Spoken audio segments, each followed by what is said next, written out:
G'day everyone, I am back on the server. As you may have realised, I haven't put up a video for quite some time. We've had a bit of an incident at home. I had a pipe burst, my whole house got flooded and a whole bunch of my stuff got destroyed. For a few weeks I couldn't get into my computer or anything like that, and we've had to find a place to live. We've been living in hotels, things like that. Now we're finally back settled into another place, not our own, but a rental that we'll be in for a few months. And then we'll get back into our house hopefully. But they're saying at the moment by Christmas, but we'll have to see how that goes. Until then, I'm still going to be uploading videos starting this week, obviously. And they're just going to be, the videos are going to be a little bit shorter, and they're just going to be a little bit more spaced out because I have to keep meeting with builders and things like that to organise repairing my house and things like that. So I'm just a lot busier than normal. But I'll try and get what I can do so that way you guys have something to watch still. I should also mention as well that some of the clips that you're going to see in the next couple of episodes have been pre-recorded before my house flooded, and some of them have been after in this house. This house, the sound isn't quite as good, it's a little bit echoey, so please just bear with me, and if you notice the sound changing a little bit through the clips, it's just because some of the clips may be a little bit older than the other, but I'm just trying to get them all sewn together as best I can, and I really hope I can produce something really good for you. Thank you for your patience, and I really hope you can bear with me while I get back to making videos. Until then, let's get back into today's episode. See you soon.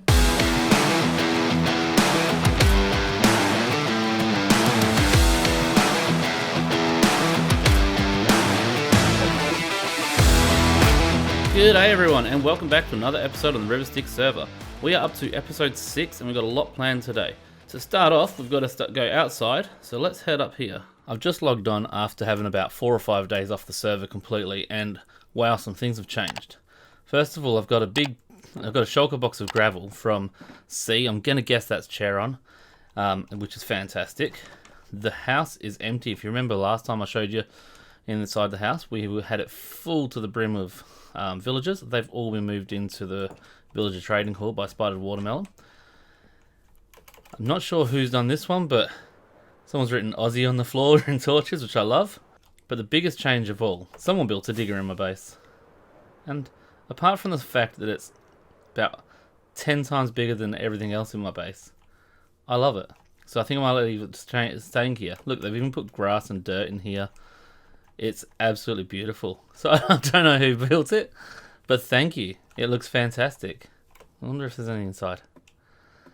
Oh, look at this. There's a little driver's seat. I can sit here. Oops.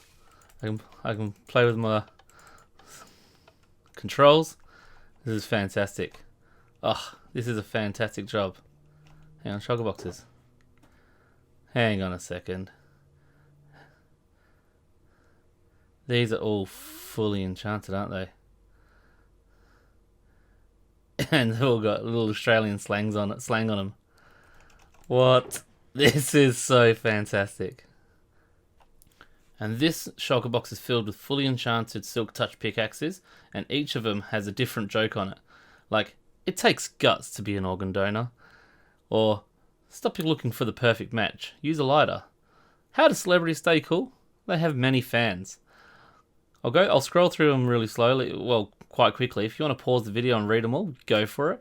I know exactly who's made this now. So each of these shulker boxes is called the excavator box. And Spider Watermelon did mention that he was going to do some of these up for us. So when we need to do a big dig, I've got a few big, giant digs that I want to get done. And they're all going to be... And these shovels and pickaxes will just give us a way to absolutely power through them without needing too much netherite gear. Although, I kind of feel like they're not fully enchanted, maxed out tools, unless they are made of netherite. So maybe we'll do a live stream in a week or so, and we'll get every one of these tools into netherite tools. But for now, let's go and get onto our project for today. Ow.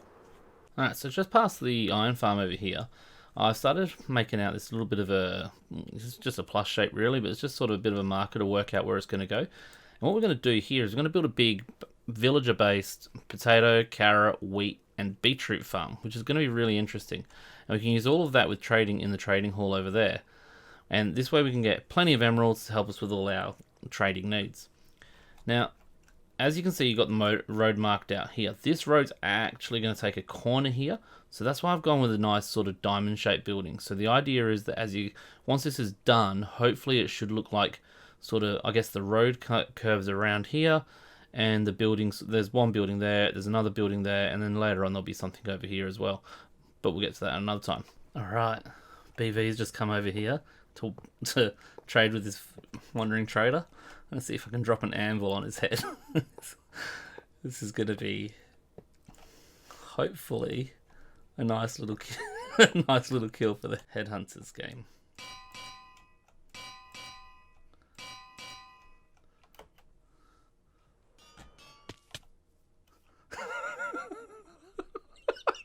Oh, I missed.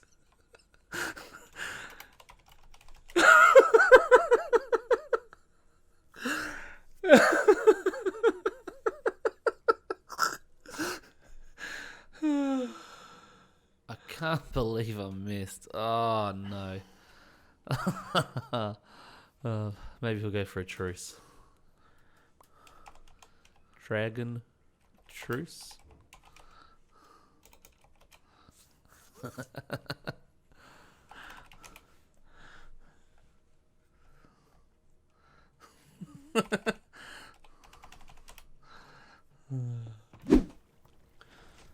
So we've got all our materials, we've got our area marked out. Let's sleep and let's get stuck straight into a time lapse.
Alright, all done. Now, basically the way this farm works is using villagers. It's quite clever because what you do is you get one villager right in the middle there. Let me break through here and I'll show you. So the way the farm works is on this layer here, this is the bottom layer, we have 4 villagers and 4 cells. You've got one over there, one over there, one over there, and one in the far one over there. And in the middle here you have a villager. Now he's hungry. He's got no food on him.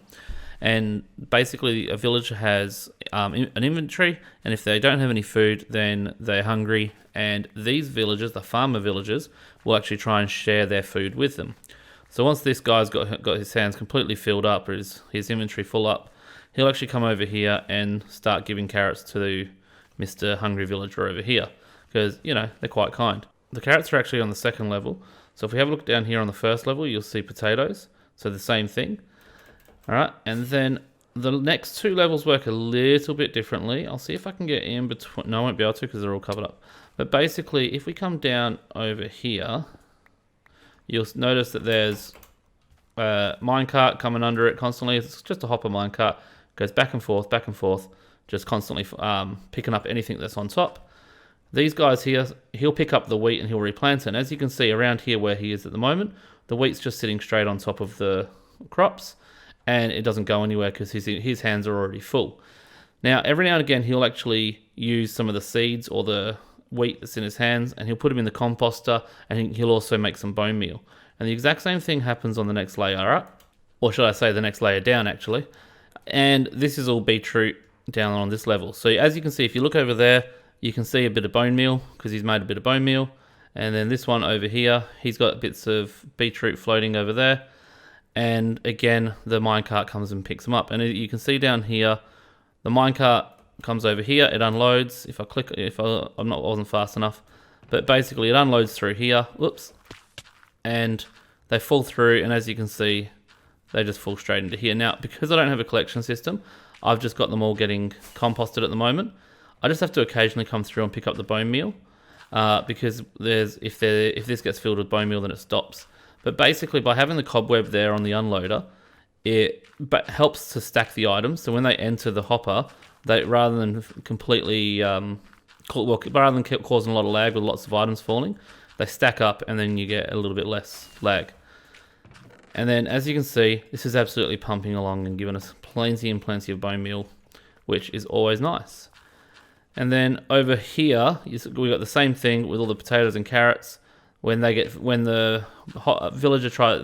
feed the villager, my minecarts pick them up, and you can see they're falling through there slowly, and they're going to come through here.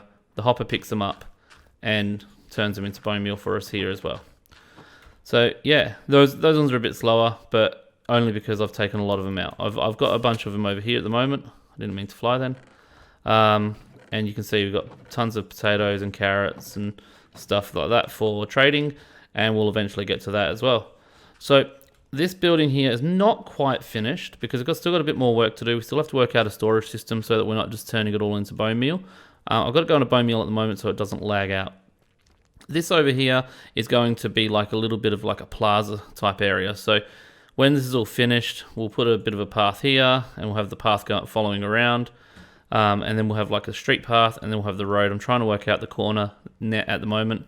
It's a bit difficult because I don't want it to be perfectly triangular. I want it to be a bit of a curve, but that'll be a bit more work. Out here, later on, I'll extend this out once I've worked out exactly how I'm going to position all the dirt in that here.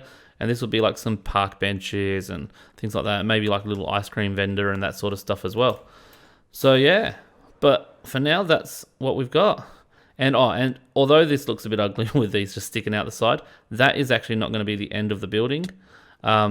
This here the building is actually going to have a bit of an L shape coming out here as well to cover all this up. I just haven't worked out exactly how I want to do that just yet, because I want to work out the rest of this as well. But that is going to have to wait for another episode. So I have unfortunately run out of time on this episode. So thank you so much for joining me, and I hope to see you in the next one. Bye.